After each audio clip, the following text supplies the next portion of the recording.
It's a tragedy that we're, a nearly 150-year-old profession and no one knows our value proposition. That's on us. We need to start articulating that value proposition, what we do, how we're making people's health better, and the WIFM, what's in it for me. You need to talk to people, not about the good of public health, but how public health impacted them and their lives.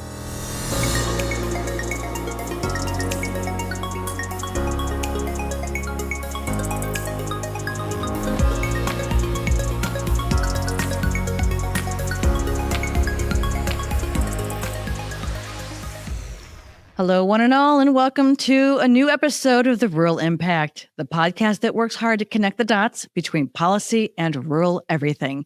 I'm Michelle Rathman. Again, thank you so much for joining us. We are so glad that you could be here today because today's episode, we are talking about misinformation and disinformation and how these things are connected to public health and policy. In fact, it needs to be said that misinformation and disinformation have become a most pressing public health crisis in America. And we know that rural America in no way, shape, or form has been able to escape its impacts.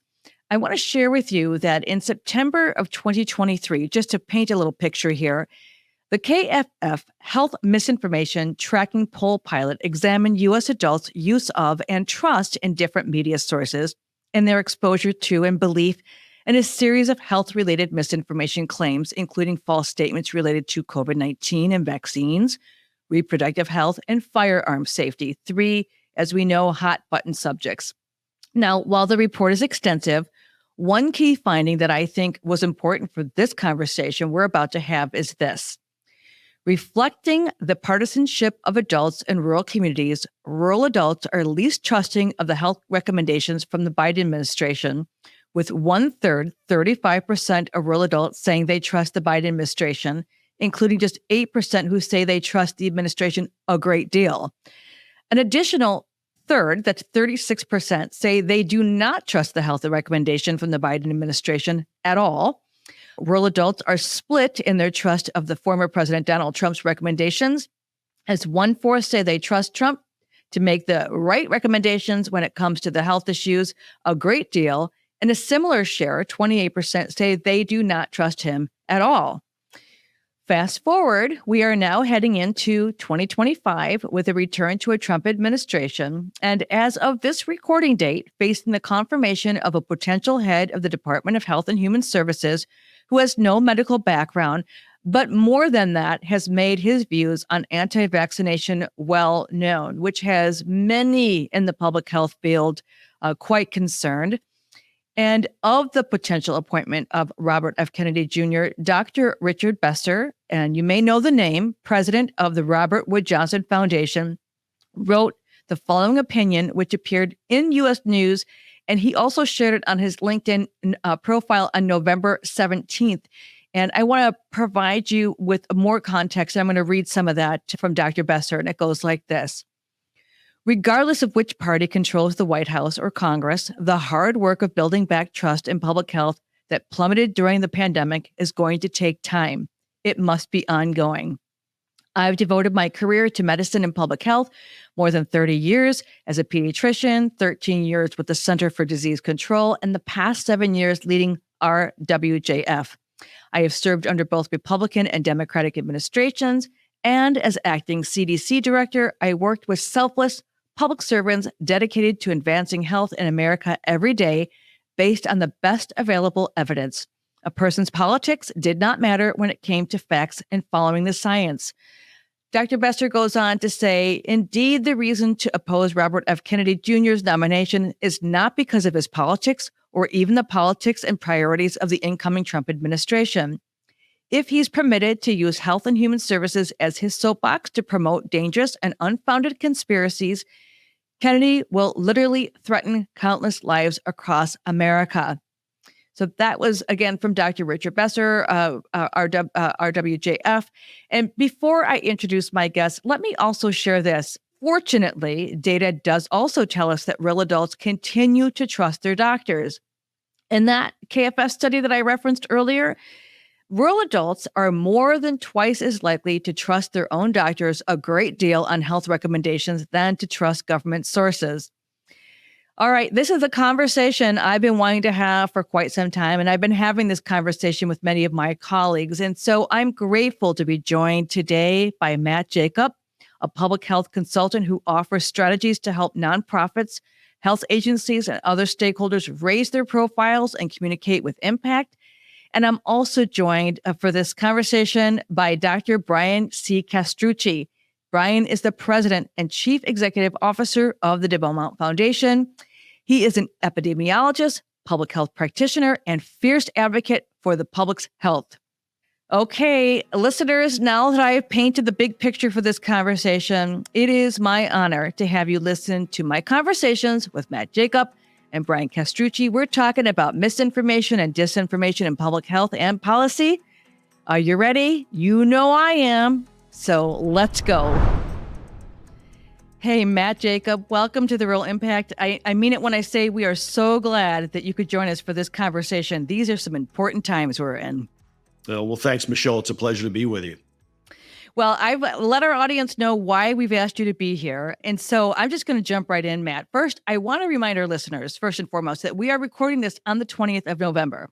And as you know, news is happening super fast with respect to the future of America's federal institutions focused on health and other things. And of course, things may have shifted by the time you listen to this. However, I'm certain the discussion will have relevance no matter what the date is on the calendar. So let's start there. Matt, from your vantage point, with all these moving parts and these uncertainties, what will be the hardest challenges for public health leaders going forward into 2025 and given where we are? What do you have to say about that? Well, I'd say there are two challenges that stick out for me. First and foremost, RFK Jr.'s influence at the federal level might encourage some governors and legislatures to muffle the voices of public health leaders. And that concerns me. In many states, this could take the form of an unofficial gag order on health departments, restricting what they can say or post on their websites about vaccines or other topics.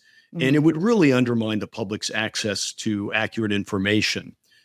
Because health departments may increasingly have their hands tied, it's a very real prospect. Health foundations have to be poised to step up.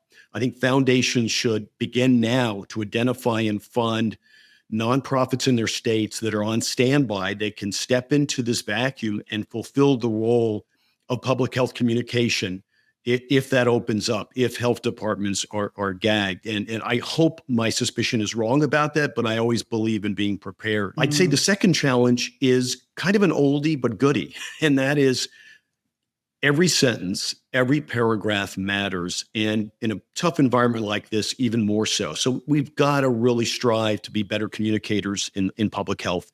You may have seen it, Michelle, the Pew Research Center just released survey data showing that only 45% of Americans view scientists as good communicators. Yes. So from the public's perspective, public health leaders, in my view, fit into that category of scientists. So I think we need to own some of this and accept it as a critique of how we communicate. We've got to look at it positively and really redouble our efforts to be effective communicators. I echo that. I really do. And, you know, this leads us to the next point I want to bring up, which is about data and sources. I mean, at the end of the day, public health and scientists may not be the greatest communicators. However, their research is essential. The data that comes from their research is imperative for forming policies, for example. So let's talk about data and sources. Specifically, what about some strategies that help to, I mean, we're already crawling ourselves out from a hole that started during COVID, okay? So how do we even begin to regain, maintain, and dare I say, build trust in public health while we anticipate these major headwinds? I mean, messaging is one thing, but trust is not just about messaging. It is about relationships. So how do we square with data and resources and then connecting with people to the level that they begin to have trust again, even their local health provider? Right. Yeah, I think public health leaders have to encourage clinicians dentists, physicians, behavioral health professionals, others, nurses, to step into this role a little bit. Given diminished trust in the public health sector, some of the attacks that we've seen and experienced, I think we've got to lean a little more on the people around us in that community. We know, and I think you've seen the data, things have gotten very partisan, and yet at the same time, people's level of trust in their own doctors is still pretty high, and that doesn't shift much at all based on whether their affiliation is R or D. So I think we've got to lean on others to carry the message because they are trusted. If we kind of say it's all up to us and this is kind of our challenge, we've got to tackle it on, I think it's going to be very difficult. So we have to find messengers who already have a reasonably high trust level in their communities, parents, civic leaders, community activists, and others. And these can be very simple. This can take simple forms of just people. Instagram had a big thing during the COVID pandemic with people taking photos of themselves having just gotten vaccinated. Right. That went very viral, right? And give people a sense of ownership over it too. I mean, I think as public health people, we have this tendency to be very structural and go, okay, well, let's get this approved and we've got to kind of okay and stamp this and that. But sometimes letting it be as authentic as it can be and letting people kind of own the message a little more. A mom using her smartphone to just record a video of herself explaining why she's gotten her child vaccinated for HPV. Something like that could go viral. Health department could share it. I think there's no real easy way out of this hole. And rebuilding trust, I think we've just got to work on multiple fronts. I do want to throw out a caveat, though. One thing that I hope doesn't happen, and that is feeling that lack of trust, feeling pushback. I don't want public health leaders to be afraid to correct misinformation when they see it. And I do see some timidity out there. And here's one reason why. Many years ago, you're probably familiar with it, there was an analysis of a CDC leaflet about vaccines that led many public health leaders to start worrying about what they called the so-called backfire effect. The fear was that if you correct misinformation, do people end up remembering the misinformation more than the facts that you've laid out? Here's the reality, though, that I think should be reassuring to public health leaders and hopefully help them as they work and build trust. That analysis was never published in a peer-reviewed journal. And 4 years ago, a review by researchers at Harvard and Northeastern University was unable to validate the backfire effect. In fact, these researchers wrote that public health people can, quote, rest assured that it is extremely unlikely, unquote, that citing and correcting misinformation will increase the public's belief in the misinformation. So I think that, I think that people should feel comfortable continuing to identify misinformation, making a correction, and not feeling so much like we're digging a trench, right? And we're hiding. We feel kind of we're being assailed. And it's so easy to feel that way given what we've been through over the past several years. I mentioned the word headwinds. So, here at the end of the day, we said at the top of the show, we talked about some statistics about, how things are different today. So the politicization, not just in this country, it's in other countries as well, although we're here and we're feeling the heat of it right now, of public health is dangerous, very, very dangerous territory. And it has been building for a long time. And so as in particular, from a rural lens, more under-resourced than any other sector that we have. I mean, public health in urban and metropolitan and suburban areas looks very different than in rural areas where it might just be one or two people, at a county level. And there's some limitations as to even what they're able to do today. So whether it's the next outbreak of a highly contagious virus, routine childhood vaccinations, as you mentioned, HPV, fluoride in the drinking water, we recognize that is, county and states, but we are talking about kind of the potential for public health organizations to be depleted of their resources if they don't comply with the politics that's happening in Washington, D.C. It brings me to wonder about how rural communities can really convene groups of stakeholders that are influential, because people are listening to those who they trust, whether it's their faith-based organizations. We ran a campaign called Shop Talk, show them you care as much about their health as you do their hair, which is really to equip, beauty shops, salon owners, and so forth, not with health information to dispense advice, but rather gentle nodding and nudging people towards seeking information from their own provider. So talk to us a little bit about, as a communications expert, what can be done if you take a look at it at a community level and say, with the resources we have and the influences that we have in our own community, recognizing also that media outlets are sources of media in rural communities have diminished significantly. If you have still a local paper or a local radio station, you're lucky. It depends on who owns it and runs it. So can you give us some advice about how we can build coalitions from a rural perspective to help address this at a local level while all the other noise and chaos is going on around us? Yeah. No, it's a very important point. I mean, I think part of it is sort of what you said in parenthetically, which is, about that program, that initiative you mentioned, where the goal wasn't, okay, here are the 3 things I'm going to tell you should be doing to improve your health. Mm-hmm. And I think sometimes with public health, we need to step back and realize that this is simply a first conversation. And my goal is not in the next 6 minutes to completely persuade somebody to do 3 things to improve their oral health or their behavioral health, right? Or their systemic health. It's to help them pivot and at least encourage an openness to wanting to learn more, digging in a little more, having a conversation with their physician when they visit them the next time. So I think we've got to think about the objective a little differently. We've got to break it down and realize that there's an iterative element to this, right? That it's not like, okay, I'm getting ready to talk to this person, and in 3 minutes, I need them to believe blank. And so we have to be very patient. And that's something that doesn't come easy to me. I don't know about you. Yeah, right. No, I mean, it's important to ask questions and, I've said before, we have to get to a point where when we're asking a question, those before us don't believe that we're questioning them, but rather have a genuine curiosity about how they arrived at their conclusion. Right. And I think language is huge too. I think we have to consider whether the language we are using is perceived as partisan, right? Most of rural America is red America. I mean, we know that to be the case just in terms of data. So, and we have to just tell ourselves as public health people, it's not what we say, it's what they hear.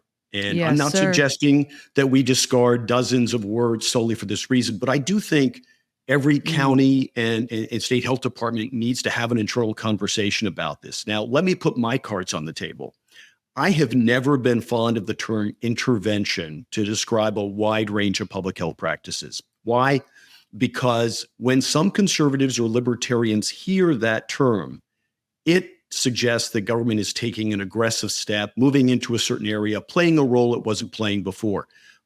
Surveillance data is another public health term that just is likely to be heard a little differently by people, right? Based on their political views. And that's a term we hear all the time internally, right? When you're talking to your colleagues in public health, there's no, deplorable intent involved in that, right? But we know we are living in this and operating in this larger environment where words can matter and they can really push the wrong button. And even the people who are offended in some way, they're not even necessarily so conscious that that's the word they heard that kind of set them off, right? Or made them distrustful. So I think this is all very tricky, but I think we have to kind of do a little bit of an internal audit on what language do we use. And I think, we talk about finding messengers outside of the public health sector, and diversity is very important on that level. I think political affiliation is another form of diversity we've got to consider. So after RFK Jr. made his negative statement about water fluoridation,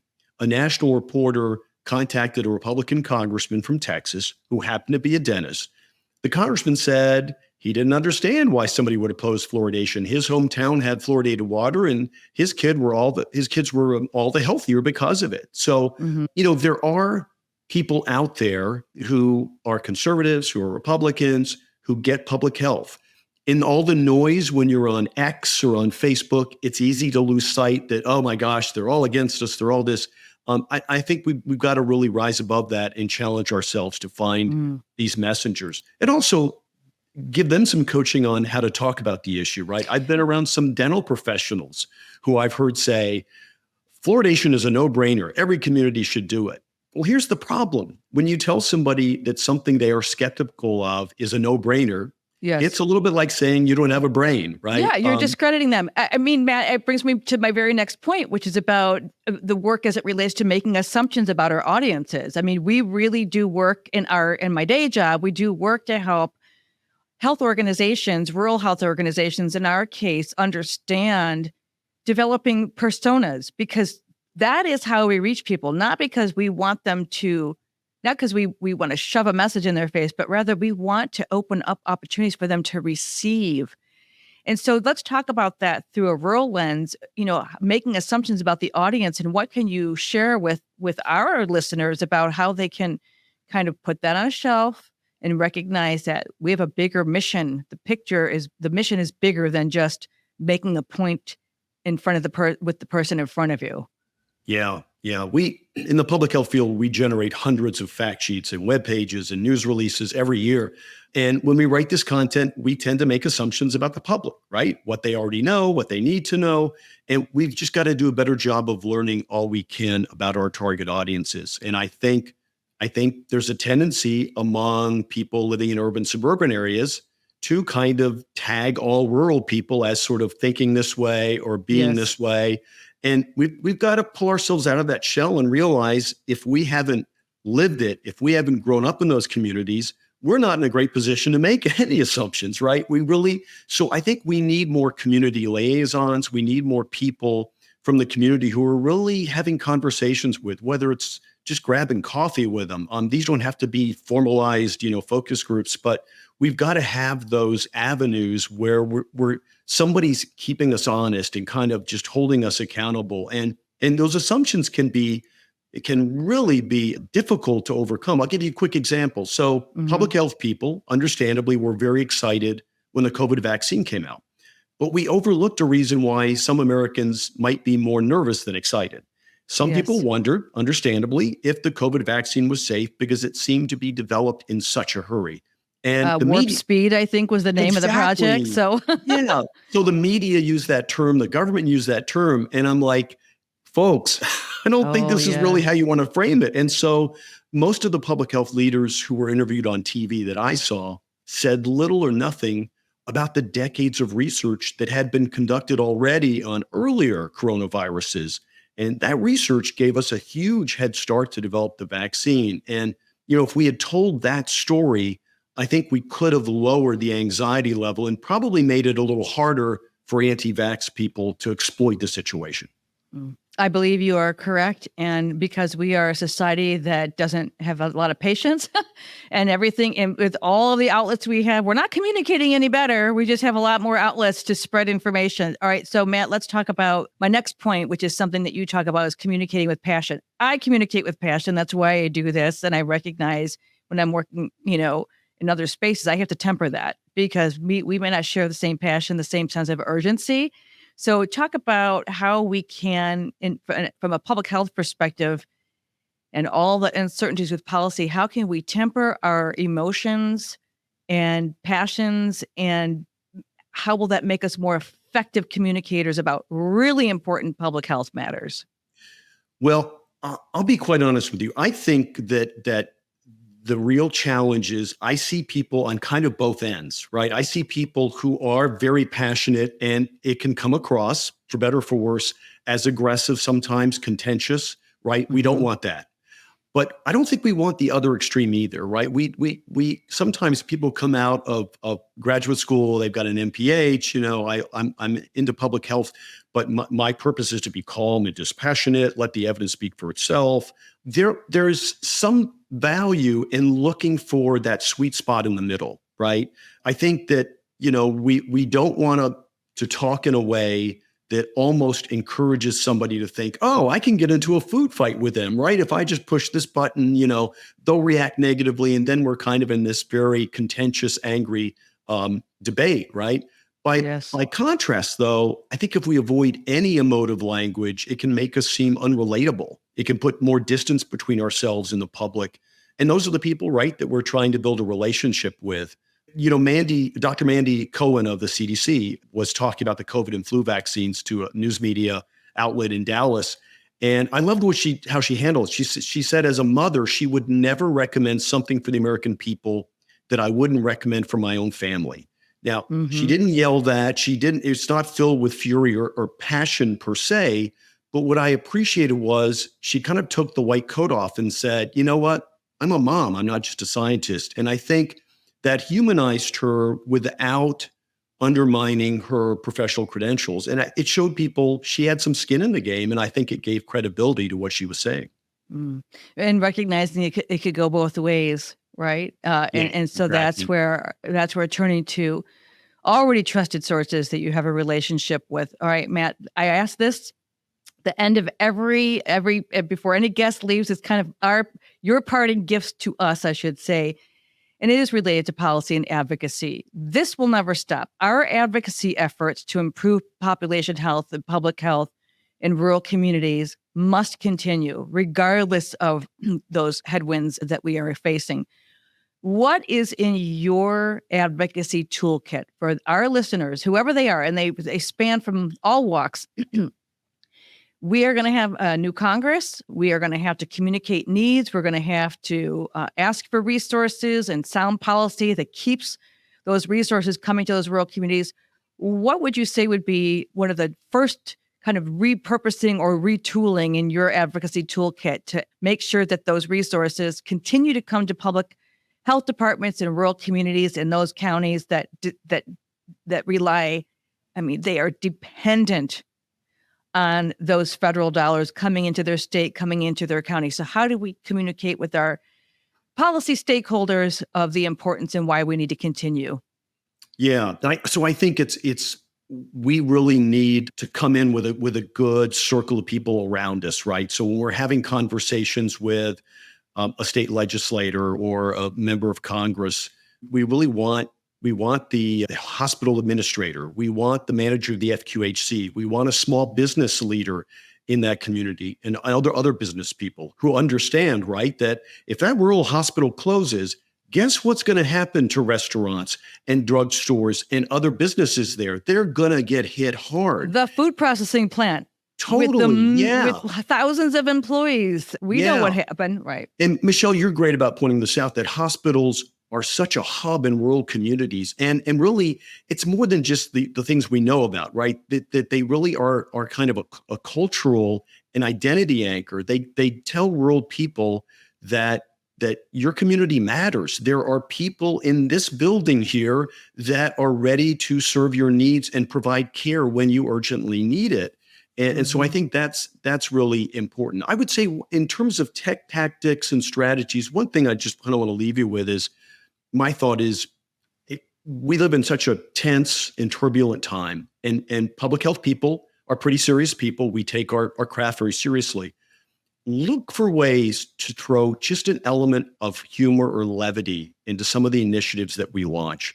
So a little spoiler alert here. I'm going to encourage people to look for a campaign that the Maryland Department of Health is going to launch soon and trying to encourage people just to increase water consumption and move away from bottled water, that they can enjoy tap water and how it's actually tested more rigorously than bottled water. It doesn't have a negative effect on the environment, but they're not just throwing those facts out. They've developed a device that I think is really clever and really reaches their target audience, which is Gen Xers and Gen Zers, to encourage them to do that, right? And sometimes we forget that there's kind of this whole psychological hurdle we need to leap over before people are ready to accept our facts.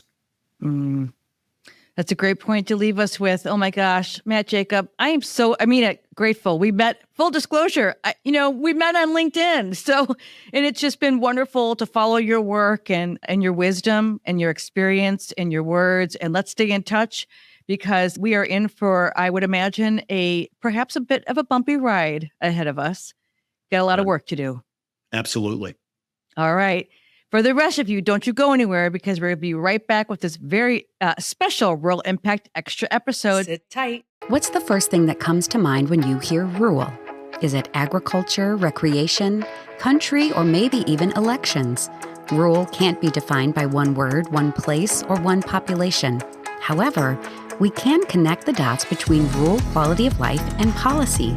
And that's what the Rural Impact is on a mission to do. If your organization advocates for rural policies that contribute to thriving rural communities, we invite you to join our partner network. By joining us, you can tap into a wealth of resources, expertise, and a network of like-minded organizations. Discover how we can help you expand your rural reach and share your impact. Visit theruralimpact.com to connect with us. That's theruralimpact.com. Hey, we're back. And if you just joined us, today's episode of The Rural Impact is focused on public health and policy. And it's my pleasure now to welcome Dr. Brian Castrucci, President and CEO of debunked, where you all are doing amazing work to advance policy, build partnerships, and strengthen public health to create communities where people can achieve their best possible health. Brian, thank you so much for joining us on The Rural Impact. We're really glad to have your voice and your wisdom on this topic. Welcome. No, totally happy to be here. Thanks for having me. All right. So here's my lead question for you, Brian. On November 20th, we are recording this on December 2nd, but on November 20th, it just seems like so long ago, but it wasn't. You, along with former governor of Ohio, John Kasich, wrote a commentary for U.S. News with this title, What the Senate Needs to Hear from RFK Jr. and Dr. Oz. Senators have a duty to vet nominees who affect every American's health and well-being. So let's start there. For those of our listeners who did not read that piece, I encourage you to do so, but why don't you just give us kind of the essence of why you developed that and your position on this matter? Well, I think right now there are a lot of people who are upset at the nominations, and you have folks, attacking RFK Jr., attacking Dr. Oz, attacking the nominees. And those attacks don't necessarily yield anything except expected disapproval. I don't think Trump went into this thinking, oh, everyone's going to love RFK Jr. I think he knew the concern he was stoking. And so I think for the governor and I, the issue really is about the Senate. That's where we get to investigate and determine where these nominees are in terms of vaccine and other health issues. I mean, there's a lot that we can debate. There's a lot about health policy that is perspective, but then there's also a lot that's just basic science. And vaccines work, they are safe. Fluoride has been in our water and has been one of the 10 great achievements of public health. And so we do want the healthiest country possible. We're nowhere near the healthiest country. Mm-hmm. It's going to take some strategies that may be different. It may take some outside of the box thinking, but let's not go backwards in an effort to go forwards. And I think that's what the Senate's going to have to tease out. Mm-hmm. You write in the piece, you talk about healthier communities means stronger economies. You cannot unlink those two, in my view, and I'm glad to see that you wrote that as well. So less strain on healthcare systems and a brighter future for all. Brian, no secret. I mean, this is the Rural Impact, so we focus on America's rural hospitals. Again, over the weekend, I'm reading how many more hospitals are vulnerable of closing. Our health systems continue to struggle in rural areas, both in workforce recruitment. I'm talking with hospital CEOs right now, and their biggest concern is workforce, losing their physicians, losing their nurses, their phlebotomists, techs, what have you. So with that said, their financials is tied to that. There are so many external forces. How do you foresee these already vulnerable, not all of them, but many of them, organizations and their abilities to respond to any number of public health crises born out of a policy that, for example, might restrict or make less available vaccinations? Because we are seeing this in Idaho, which I talked about with our previous guest, Matt Jacob, where an entire health department is saying we're not going to do COVID vaccines any longer. So what is your, kind of like connect these dots for us? What happens when we have a public health crisis and a weakened health system in rural communities? Well, we are more vulnerable now to pandemics than we were at the start of COVID. And that's a threat to our economy. It's a threat to our safety and our security. And so any person who is leading the country needs to be sure that our country is safe. And whether that's safe against viruses or safe against foreign countries, you have to ensure that we're safe. And right now, when we look at the electoral map, we see that rural America is mostly red. And so it is on the Republican Party now to ensure that rural America is healthy. Now, that might not mean that the economic model that we currently employ for hospitals works. Maybe rural hospitals are going to lose money. Maybe they won't have the census. Maybe they won't have the ways to be profitable, but profit shouldn't outstrip the need for people to be healthy in this country. You shouldn't have to relocate to a city and exacerbate the death of some rural communities because people can't get care, right? It's really hard to say, well, I'm going to move to this place to get a job, knowing I don't have any access to OBs or I don't have any access to cardiac care. Right? That limits who can live in rural communities. And we shouldn't be in a world where only people who are willing to ignore their healthcare needs or don't have healthcare needs are the only people who can live in rural America. Rural America is critical for the success of all America. There is no success for America without success for rural America. So we have to make sure that we're doing something that may not just be, well, let's open a new hospital and hope it stays afloat. There might have to be economic subsidies from the federal government. There could be, stronger loan repayment programs or expanding loan repayment programs to get people to move to those areas. But when it comes to, not providing COVID vaccinations, that doesn't even make sense. Now, whether they're required or not, that's a policy discussion that we can have. But their availability should be universal. And if you are living in a community and you want to get a COVID vaccine and that is your choice, you should be able to get it. Restricting choice is not typically a Republican ideal. We want people to make individual decisions about their health. And then we need to talk about how to ensure that we are protected against COVID as a nation, as a community. But taking away the right to have that choice, that's just not right. Well, and of course, we are talking about one candidate in particular, RFK Jr., who has been, it's no secret, of very anti-vaccinations. And so that I think is something that, to your point, the Senate needs to really ask some hard questions. And with that in mind, in your piece, you touch on prevention and health equity. Equity is a word that, as I'm reading through Project 2025, I'm seeing, kind of the call to strike equity out of the conversations. But you do talk about these two things. And I ask you this question, what are the questions you believe need to be asked and answered during the vetting process for these critically important positions with respect to prevention and health equity? Well, I think the nice part here is that RFC Jr. and Dr. Oz and the other nominees are all on the record with some ideas that definitely kind of go against established science. So let's talk about them. Let's actually have a conversation. Let's bring up what was said. I don't believe that the Senate is going to rubber stamp every single nominee. Let's have the conversation. And what we need to talk about when it comes to health equity is how do we actually get there? And what's the threat of having a nation that does not have strong health equity? The COVID pandemic was in a lot of ways fueled by our disparities in this country, our educational disparities, our income disparities, our racial disparities. Disparities fed that fire in the US. And so we know now that it doesn't just, health equity and disparities don't just impact one group, they impact all of us. And so a commitment to reducing health disparities, I think, needs to be on any person's mind who is serving as an agency head in the Trump administration. Now, how we go about achieving health equity, that may be different between different people. There may have different perspectives, but a commitment to the outcome must be there. I love that. With the disparities, as I think about it, we have to have these conversations where we are connecting the dots between all of these things. And to your point, rural America can't be successful. The rest of the country can't be successful if rural America isn't. Let's focus for a moment on medical misinformation and public health turnover and research. I've been doing a lot over the weekend, a lot of reading about the potential nominee for NIH, for example, and kind of ending research for preventable diseases and so forth. So medical information is harming patient health. Focus on key findings and policies that can reverse harm. Is there a MAHA solution for that MAHA, Make America Healthy Again, that new acronym that we have?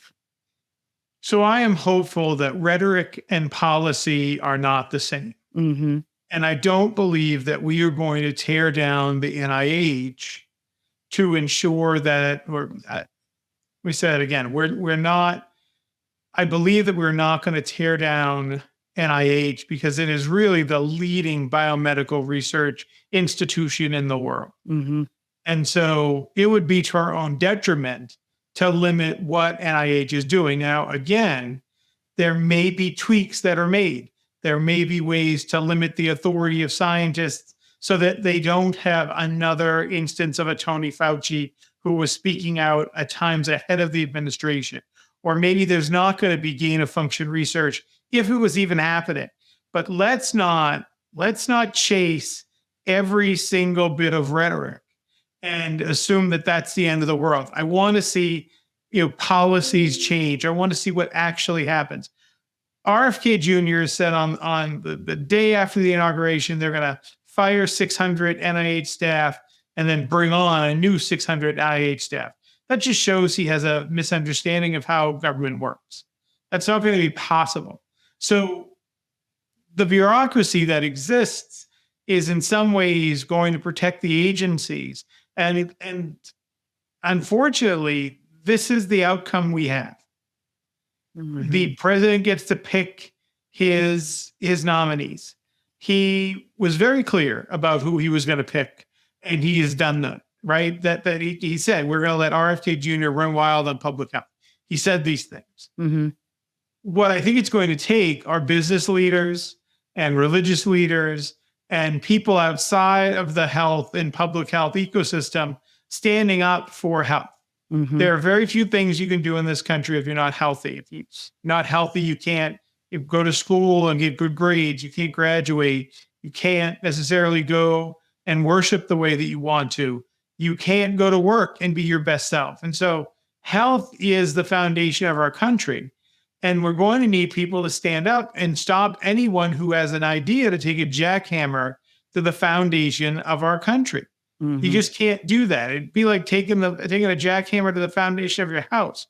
No one does that. And if you do, you put everything else in your house in jeopardy. Mm. So I need to hear, we need to hear, not only from senators, but from business leaders, because I think Trump will hear from business leaders. I think he'll listen to that. And so to say, this is employee health, this is healthcare costs you're talking about that many of these employers have to shoulder. So I think there's a balance that has to be struck, and it's going to be time for us to be more aggressive in extolling the virtues of a healthy population. Mm-hmm. You said, we talked earlier, you had said, we have to be at the table because we know what happens when you're not. You're on the menu. And so it's really important to keep the dialogue going. Brian, before we close, I just wonder, what advice would you have for public health officials related to advocacy for policy that protects public health, considering we're going to have headwinds. There is no doubt about it. There's fundamental differences in ideology. So what do we say to, a small rural public health department? Some of these rural health departments maybe have one or two people, maybe 5 people. And how do you make sure that their voices are heard and make that they advocate for the resources they need for their rural community? What advice do you have? Well, I don't know that they should necessarily be the advocates. Mm. This is time for other people to stand up for public health because they understand the value of it. When you engage in advocacy and you're a public health person, anyone who you are advocating to is going to know your position, right? When you have someone who comes in who is, for the safety of animals, you know what their advocacy position is going to be. That's not shocking. Give me someone they don't expect. Again, if you know as a health official, the 3 leading causes of disease in your community, you need to know the 3 leading employers. You need to talk to those employers. You need to mobilize them. You have to mobilize your religious community. You need to mobilize people in the community who aren't necessarily from that health ecosystem to advocate for health. When throughout the pandemic, there were health commissioners who were losing their jobs. Yes. And they were at public meetings and they were being terminated. There was no one there to speak for them. Where were all our colleagues? Where were all our friends? Where were all the people that we were engaging? And the challenge is that we Our job may be to run the health department, but we need to be out there engaging people at every froyo opening. I think every health department needs a business council of business leaders so that you're talking regularly to make sure that they understand that health is an economic indicator. Unfortunately, much of the work that we have to do is not acute. Mm-hmm. And we find ourselves in a moment where we need very rapid action. And the fact that we don't have some of these relationships already is going to be challenging. We have to start reaching out to people today. This can't just be the health commissioner advocating for public health. If that's the formula, if that's the algorithm, we lose. Yes, we're in trouble. Yeah. A lot of people advocating for public health. It needs to be everyone understanding our value. It's a tragedy that we're, a nearly 150-year-old profession and no one knows our value proposition. That's on us. We need to start articulating that value proposition, what we do, how we're making people's health better, and the WIFM, what's in it for me. You need to talk to people not about the good of public health, but how public health impacted them and their lives. We do this because it's a public good and we know that everybody should be healthy. That's not how everybody thinks. Mm-hmm. And so we have to start engaging people and prioritizing what is important to them and how health facilitates that. My goodness, I hope our listeners really heard this advice. I think it's great advice, Brian. I believe in courageous community conversations. I'm with you 100% on that. It takes a room full of thought leaders, influencers, not just one voice, because then you're just kind of talking to yourself in an echo chamber. And we know how well that goes. You're welcome to come back anytime you've got some information or news to share that you think is relevant for our conversations with respect to public health in rural America. Brian Castrucci, also Matt Jacob, who joined us earlier. Thank you so much for joining us again for this conversation. We know it's not light subjects. That's not what we do here, but we do hope that in some way you've been enlightened to start off your week. For more of these conversations, folks, be sure to subscribe wherever you like to listen. We're everywhere, every platform you can think of, and you can also tune into us on YouTube. We sure do appreciate it when you rate us, share your thoughts, and tell your friends about us. And if you are making a real impact, we want to hear from you. Go to our website at theruralimpact.com to get in touch with us. And a really quick note to thank Bria Corsaro and Sarah Staub for their wonderful skills to help make these episodes happen. So until the next time, please take good care of yourself and everyone else around you. You're the best at that. We'll see you again on a new episode of The Rural Impact.